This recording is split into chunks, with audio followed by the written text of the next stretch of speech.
जो समझते हैं इस बात को कि हमने बहुत कुछ खो दिया, वे समझदार हैं और उन्हें रोना आता ही है।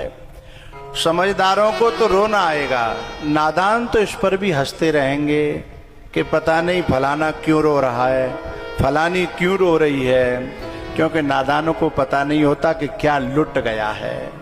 लेकिन जिन पे भगवान की कृपा होती है उन्हें पता चलता है कि हमने क्या खो दिया।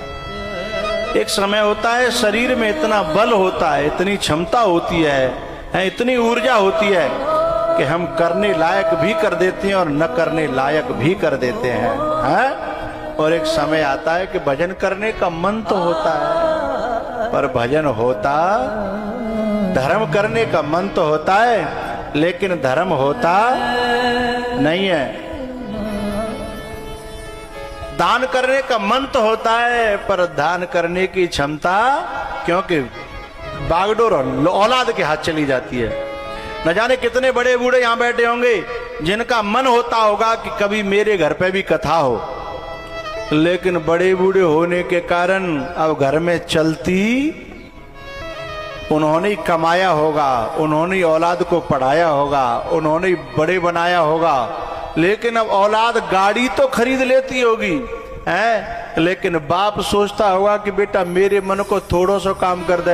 अरे पापा तुम्हें अपनी पड़ी है, मेरे को अपने खर्चे नहीं पूरे हो रहे हैं। गाड़ी तो लोन पे ले रहा है लेकिन बाप को यजमान नहीं बना पा रहा। माँ के लिए छोटी सी सेवा नहीं करवा रहा, क्योंकि उसके दिमाग में भौतिकवाद घुस गया है, उसके दिमाग में जो है ना न जाने क्या क्या घुस गया है।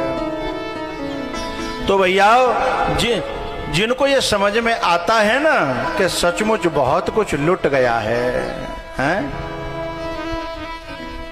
उनको तो रोना आएगा।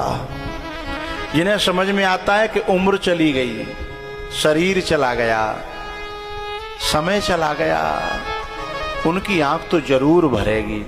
और इसमें आंख भरे तो समझना भगवान की बड़ी कृपा है कि ये बात हमारी समझ में आ रही है, नहीं बड़ों की भी ये बात समझ में आती है।